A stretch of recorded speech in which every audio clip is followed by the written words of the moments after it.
1 week after the Colorado high school shootings, police now confirm the two shooters died by double suicide. And a community falls silent to remember all the dead. NATO revisits a key target in Belgrade. Serb forces lay waste to Kosovo. And Scotland Yard looks for clues to the murder of a television star. This is the CBS Evening News. With Dan Rather reporting from CBS News headquarters in New York. Good evening. There is new information tonight about how the two shooters themselves died in the Columbine High School massacre in Colorado. And there are these developments. Investigators again questioned a young woman who may have bought weapons used in the attack. President Clinton proposed the toughest new gun control laws in decades.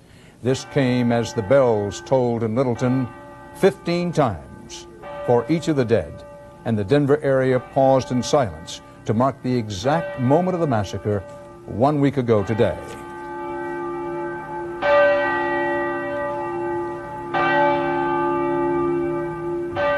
CBS's Bob McNamara begins our coverage from Littleton, Colorado.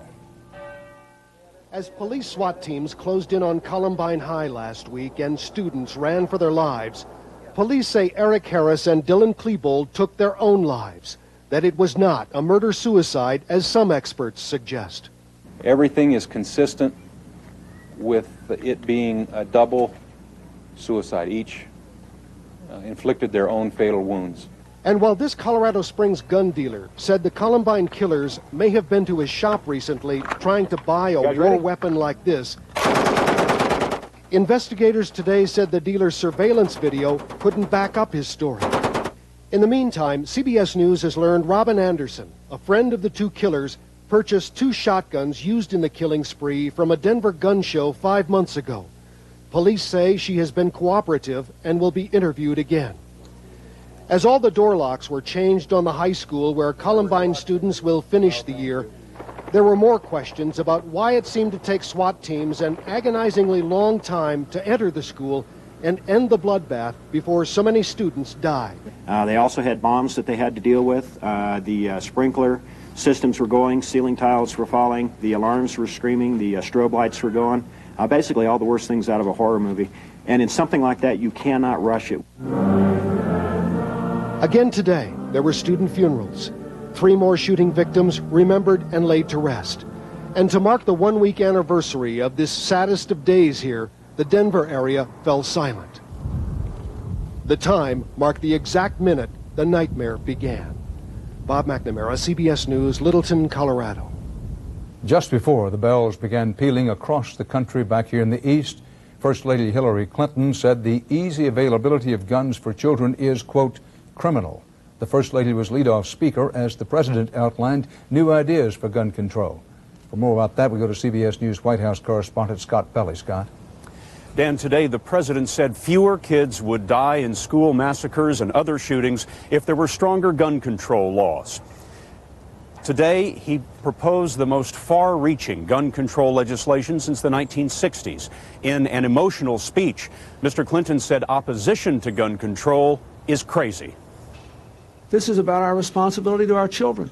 This is about protecting our children and the vulnerable children themselves from people who are about to go over the line here.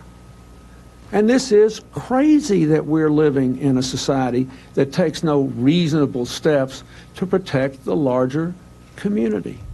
Mr. Clinton proposed 15 steps today, including establishing a nationwide purchasing limit of 1 handgun per month, raising the legal age for possessing a handgun from 18 to 21, requiring background checks to buy weapons at a gun show, and making adults criminally liable when a child gets hold of a gun. Opposition will be vigorous. Republican leaders suggested it's overkill. There are some things that we can do in that area. But again, to do the typical knee-jerk reaction, oh goodness, we've had crime, and therefore what we need is gun control. That's what you get in Washington. But the Clintons went further, saying America must redefine its culture. When our culture romanticizes and glorifies violence on TV, in the movies, on the internet, the evidence is absolutely clear. Our children become desensitized to violence and lose their empathy for fellow human beings. In his speech, the president attacked the powerful gun lobby on Capitol Hill. He said honest Americans who hunt and shoot should not be forced by gun activists to defend the indefensible. Dan? Scott Pelley at the White House. Trying to prevent future shooting sprees is one thing. What happens after them is another, and increasingly predictable, as CBS's John Blackstone reports. As America has become tragically familiar with high school shootings, the next step has become familiar too. After the funerals come the lawsuits. You do that because you've been robbed of a son. You do that to institute public policy. To do nothing would be an insult to Isaiah. Sam Riddle is helping the family of murdered Isaiah Scholes get through these difficult days. The family has already talked to a lawyer about suing the school district for dismissing complaints of violence and racism. The school system right now and other elements in Colorado are definitely more accountable than some would want to believe. At least one other family is already considering legal action too. But the head of Colorado's Trial Lawyers Association is warning against a rush to the courthouse. It's not an easy thing to go through a lawsuit. These people are going to have to relive a very terrible event, and it's going to be traumatic for them. And perhaps traumatic for the entire community, some residents say. I think when you get down to it, it doesn't really help at all. It only extends your sorrow. In Paducah, Kentucky, families of those killed in the high school shooting there are now suing the makers of violent movies and video games. In Littleton, the first target may be the community itself, the county, the sheriff's department, and the school for ignoring the warning signs. Victoria Buckley, Colorado's Secretary of State, says the desire to sue is understandable. Not always do they want the money. It's the way that they feel that their voice can be heard. It's the way for them to address their fears, I guess, and for their angers. For many of those who have lost so much here, the search for answers will almost inevitably lead to the courtroom. John Blackstone, CBS News, Littleton, Colorado. The aftermath of Littleton doesn't stop at possible lawsuits. Keep in mind that the Colorado killings themselves are the latest and deadliest in a series of school shootings, and the fear of yet more copycats is having real consequences. CBS's Byron Pitts is tracking that part of the story.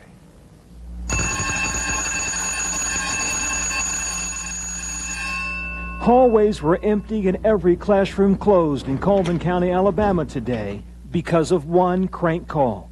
And you know, 99.9% of all these are hoax calls, but you never can never be sure of what you're dealing with. School Superintendent Jan Farley admits he was afraid to guess wrong. We all realize that no one is on an island anymore, and we're all susceptible to those things that occurred everywhere. Even here? Even here. Today in Washington, D.C., 72,000 students were evacuated after a second bomb threat in 2 days. Caution in the nation's capital. Plain old fear in a suburban high school just north of Atlanta, where police found a pipe wrapped in tape inside a bathroom. Hours later, parents were relieved to find their children were safe. You never know till you see a kid in person and you get to touch them, you know that they're okay. Cadillac, Michigan had a bomb threat and a suspect. A student reportedly posted a threat on the internet, and police found gunpowder and fuses in his bedroom. Across the country, school administrators admit they are not equipped to do this drill every day, but most agree because of Littleton, Colorado, they have no other choice. I'm wondering how many will come tomorrow. I hope they feel safe, but parents will do what parents do. So no guarantees here tomorrow? No. We have hope. And several more weeks till summer. Byron Pitts, CBS News, Columbine County, Alabama. Still ahead on the CBS Evening News, is high blood pressure a disability covered by job discrimination laws? The Supreme Court hears the case. Some signs the Serbs may be more inclined to return to the peace table. And the death of a legendary trumpeter.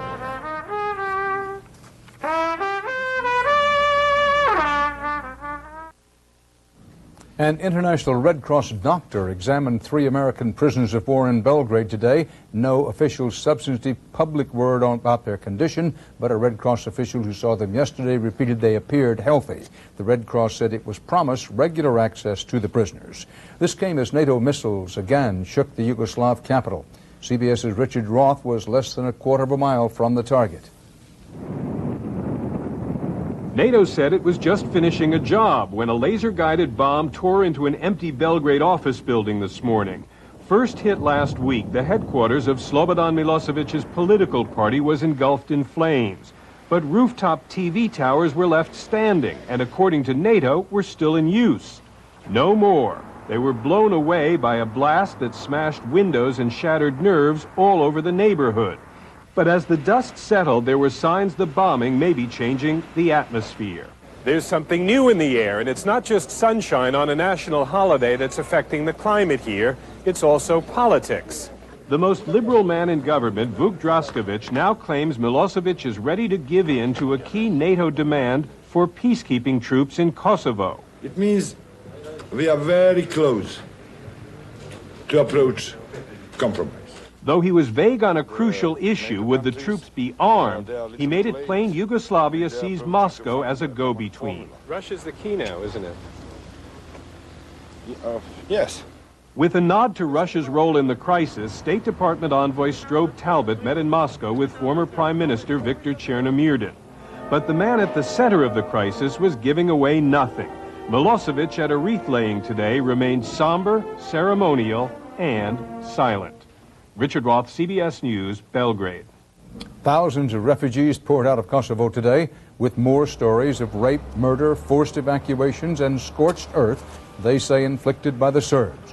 More than 3,500 arrived at the Macedonian border looking for shelter in already overcrowded camps. In neighboring Albania, the latest arrivals were described as physically and emotionally exhausted. CBS's Tom Fenton has one family story from a camp in Albania. Jetan Zunici is one of the few men from his village still alive. His only home now is tent number 175 in an Italian Red Cross camp. It is a refuge of tears. What happened to the Kosovo village of Bela Cirkva is almost too painful for his family to repeat. Serb police came within hours after the NATO bombing campaign began. They burned the houses and separated the men from the women. Within an hour, more than 60 men were dead. They told us to go down to the river, and they started to shoot us. Other men fell on me, and I fell down in the river. Jetan was shot in the back and lay in the river for 3 hours. He was found by his sister-in-law, Fadayi Zunici, who was looking for her husband and son. I took him from the bodies, and we turned back, and I said to myself, thank God someone survived.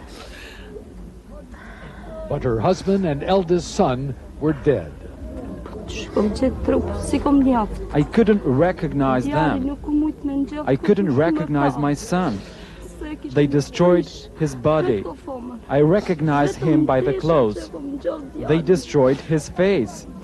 My son was on top of his father's body.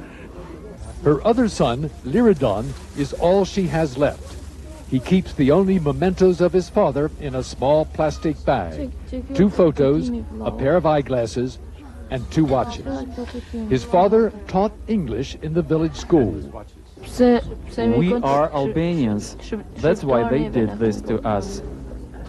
Anyone who doubts that the liquidation of the Albanian population was not well planned in advance of the NATO bombing campaign should listen to the story we heard in Tent 175. Tom Fenton, CBS News, Kukës, Albania.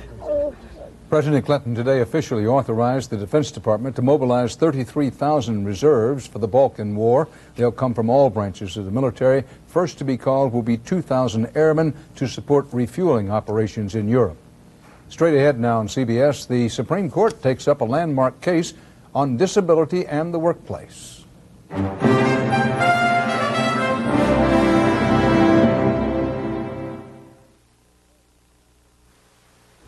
The overall bad news about the link between obesity and death may have at least one slightly silver lining.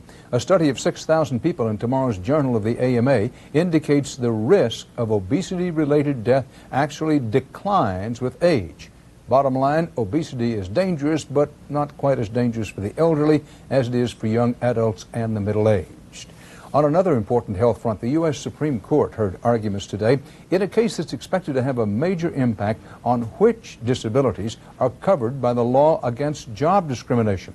As CBS's Jim Stewart reports, the outcome could affect millions of Americans, ranging from those who need glasses to those who take high blood pressure medicine. Truck mechanic Vaughn Murphy has suffered from high blood pressure virtually his entire life. And when he accepted a job fixing and driving UPS trucks, he figured he'd go right on taking the medication he'd taken most of his life to control the illness. But when UPS discovered his blood pressure readings, they saw it differently. They thought I'd have a heart attack, and die, and they'd be responsible, they'd be liable, and I might take somebody with me. That was what their fear was. UPS fired Murphy. He responded by suing under the Americans with Disabilities Act, one of 3 suits now before the Supreme Court asking the question, what is a disability? If high blood pressure is included, how about diabetes or even bad eyesight? A case involving United Airlines and 2 nearsighted pilots will be heard tomorrow. The U.S. Chamber of Commerce argues, and some justices seem to agree, that the courts could be overwhelmed with claims of disability. It will mean a vast increase in the amount of litigation under this statute. It's very costly, and then the bottom line is it will result in lesser protection for those with true disabilities. The Disabilities Act is most familiar as the law that removed physical barriers, but Vaughn Murphy's lawyers argue that now is the time to expand its role in the workplace. And the point was to give people a chance to work if they can, to make them self-sufficient, to eliminate stereotypes and myths about the disabled and what they can or cannot do. The problem for the High Court is one of definition. Is a disability still a disability if it's a problem that can be kept in check, say by something as simple as blood pressure medication or even a pair of corrective eyeglasses? Jim Stewart, CBS News, Washington. Trumpeter Al Hirt died today at home in New Orleans. Among his honors in a 50-year musical career, 4 gold records and a Grammy Award. Sugar Lips Al Hirt was 76.